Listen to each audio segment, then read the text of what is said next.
안녕하세요. 깔로아 교육의 조지입니다. 여러분 잘 지내셨나요? 제가 오늘은요, 초등수학의 심화 문제집에 대해서 이야기를 해드릴까 하는데요. 최상위 꼭 해야 하나요? 질문이 요즘에 많이 들어와서요. 그 이야기를 해드려 볼까 합니다.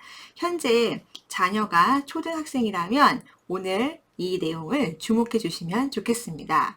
자녀가 만약에 초등학교 1학년, 2학년이라면 보통 어머니들, 특히 교육에 관심이 많으신 분들은요, 내 아이는 1, 2학년밖에 되진 않지만 3학년 이상의 진도를 하는 경우가 있어요. 그러다 보니까 3학년, 4학년, 5학년, 6학년 중등 아이들의 그 수학 공부법을 많이 검색을 해보시는 것 같아요. 근데 그러다 보면은 그런 이야기를 가장 많이 들어보셨을 것 같아요. 바로 뭐냐면 자기 학년의 수학 심화가 가장 중요하다라는 것이죠.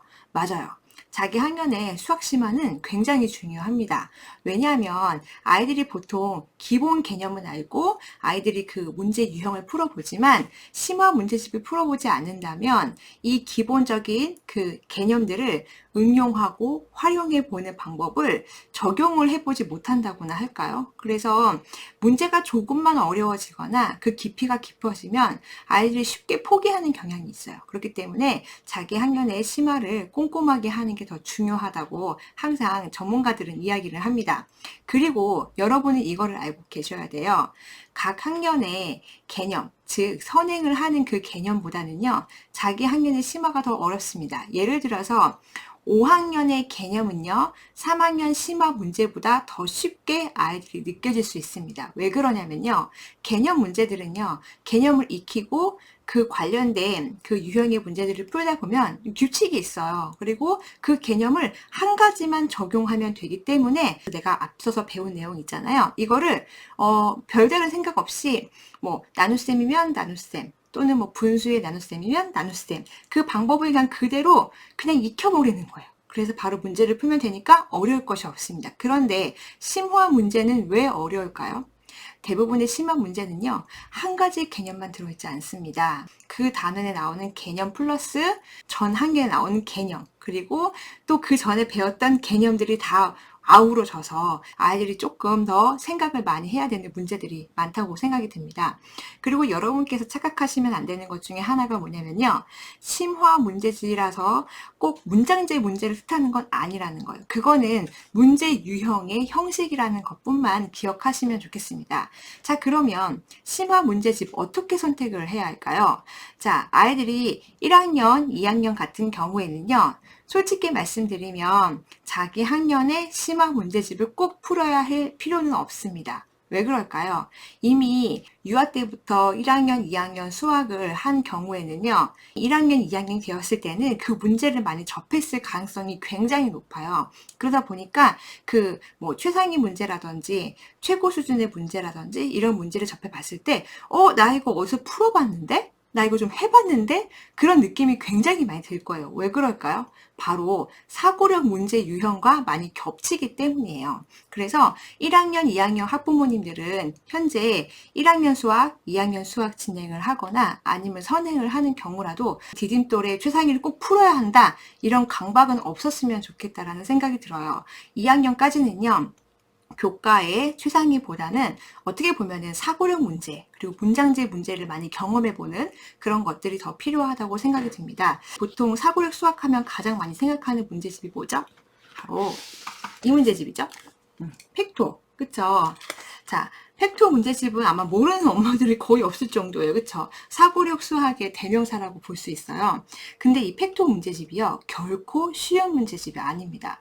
왜냐하면 이 팩토는요. 지금 제가 보여드린 게 탐구 2A예요. 2학년 단원에서 측정 퍼즐 수 부분에 대한 사고력 문제가 들어있다고 볼 수 있거든요. 현재 2학년 교과 진도를 다 끝내지 않은 아이들이 이 문제집을 풀면 어렵습니다.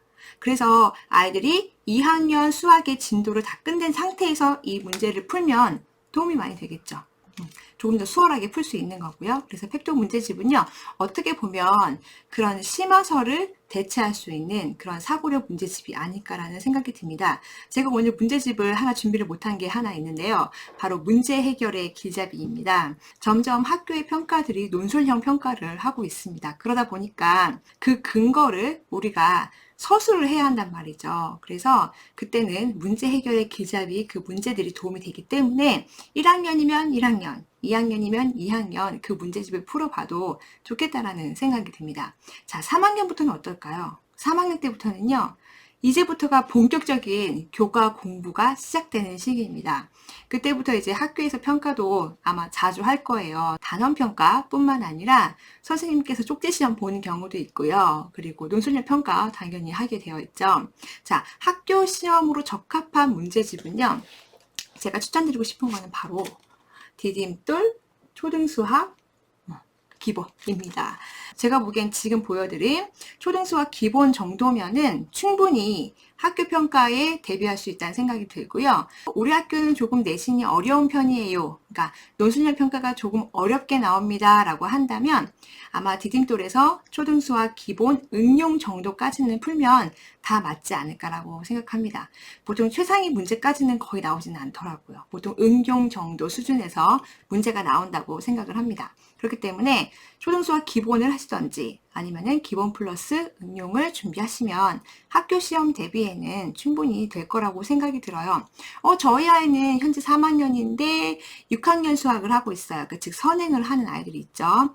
그러면 이 아이들도 자기 학년의 기본 과정을 해야 하나요? 라고 물어보시는데요. 자, 학교 시험은 대비하셔야 됩니다.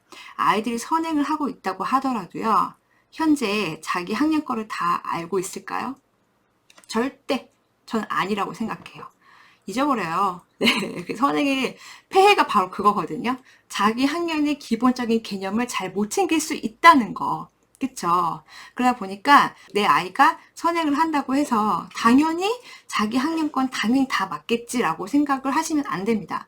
믿는 도끼에 발등 찍혀요. 그렇기 때문에 학교 단원평가는 학교의 진도에 맞춰서 기본 문제로 실수가 없게 하는 게 중요한 거예요. 아무리 쉬운 문제라도.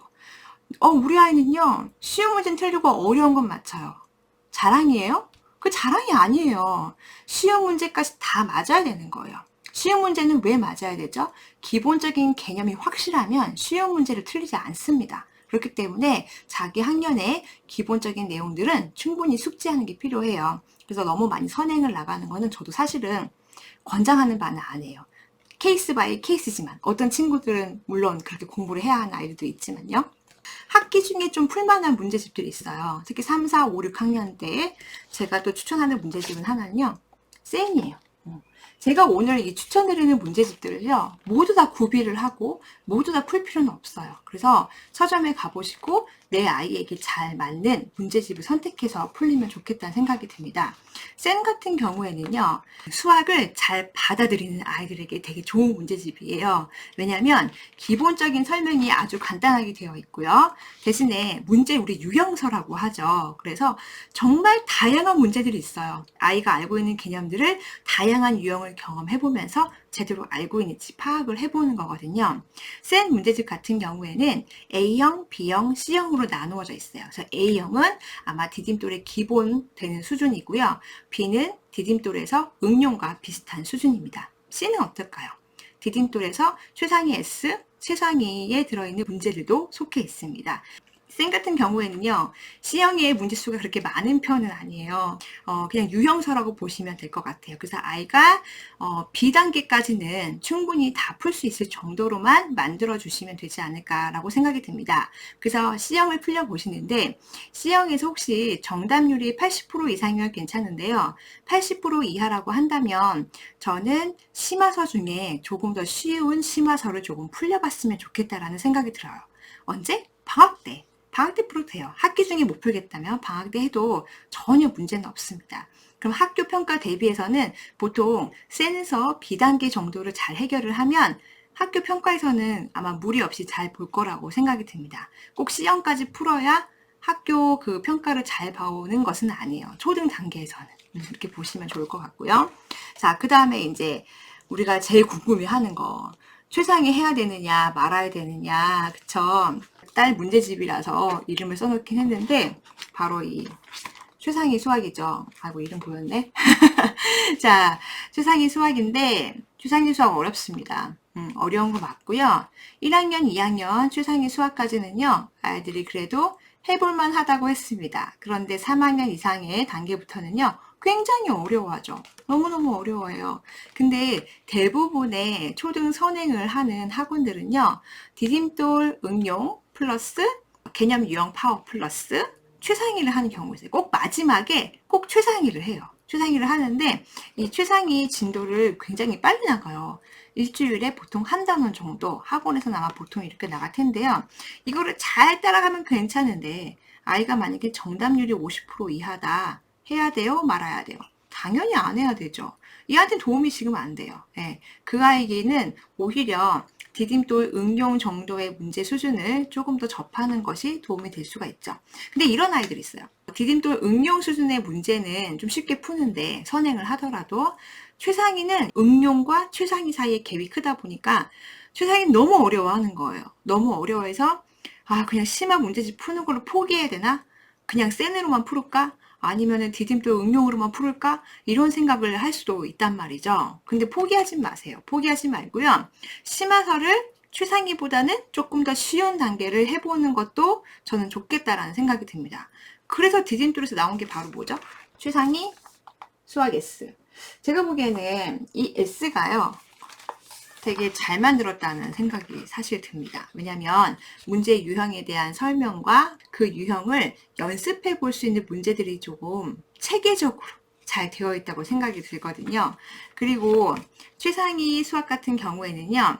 이런 문장제의 문제 같은 경우에는 특히 융합 문제 같은 경우는 솔직히 이런 문제 지금 안 풀어도 되는 거 있어요. 정말로 뭐 경시 대비나 이런 거 하는 아이들 아닌 이상은 이 문제까지는 사실 필요 없는 경우도 진짜 분명히 있어요. 있는데 그래도 최상위 수학 S 같은 경우에는 아이들이 할 수 있는 심화 범위 내에서 꼼꼼히 다지려고 했다. 이런 것에 저는 큰 점수를 주고 싶고요. 그리고 최상위 수학 S에서 가장 좋은 건 뭐냐면요. 뒤에 한 번 더 점검을 할 수 있다는 게 되게 좋아요. 어디 부분이냐면 뒤에 이렇게 복습책이 있어요. 복습책. 그래서 이 복습책을 통해서 앞에서 했던 것들을 대표 유형 문제들을 풀어볼 수 있다는 게 가장 큰 장점인데요. 자, 제가 뭔가 하나를 보여드릴 텐데 화면을 잘 보세요. 보이시나요? 네. 최상위 S 같은 경우에는요. 이렇게 왼쪽에 예제 문제가 들어 있습니다. 그러면 아이들이 문제를 풀 때 예제에서 풀었던 방법을 참고를 해서 사실 별 생각을 안 할 수도 있어요. 저 유형을 생각해서 내가 풀면 좋겠다 라고 해버리거든요. 근데 복습책에 나오는 거는 뭐냐면 그런 예제 설명이 없어요. 그냥 바로바로 이렇게 보이시나요? 네, 그냥 바로바로 이렇게 문제가 나오기 때문에 그 예제 설명 없이 내가 앞에 거를 잘 익혔다면 아마 잘 풀어낼 수 있을 거거든요. 저는 그래서 이 복습책을 꼭 해야 된다 라고 생각이 듭니다. 자, 그런데 저희 아이는 응용 정도는 쉽게 풀지만 최상위도 어려워해서 최상위 S로 내려왔는데 S도 어려워합니다. 그럼 어떻게 할까요? 그럼 응용까지만 하고 말까요? 아니죠. 문제집 찾아보세요. 찾아봐야 돼요. 특히 엄마들은요. 서점에 전 좀 자주 가셨으면 좋겠다라는 생각이 들어요. 누가 추천한 문제집만 보는 게 아니라요. 이런 문제집도 있네. 저런 문제집도 있네. 하면서 수학 문제집을 다 둘러보시는 거예요. 그 안에 분명히 내 아이에게 맞는 문제집이 있다는 겁니다. 제가 하나 소개를 또 해드려 볼 텐데요. 이 문제집 큐브 수학 심화라는 문제집입니다. 큐브 수학 심화 스트롱 써있어요.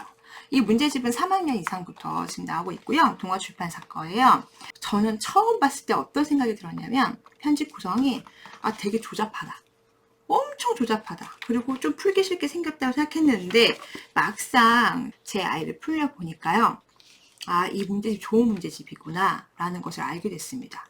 그냥 겉보기에는 구성이 그냥 조잡해요. 네, 조잡해. 그런데 정말 풀리다 보면은 도움이 된다는 얘기죠. 이렇게 다 풀었던 거라 사실은 이렇게 응용 공략하기 이런 것들이 있고 스텝 1이 있고요. 이 문제집의 난이도는요. 디딤돌 최상위 S보다는 조금 더 쉬운 편이에요.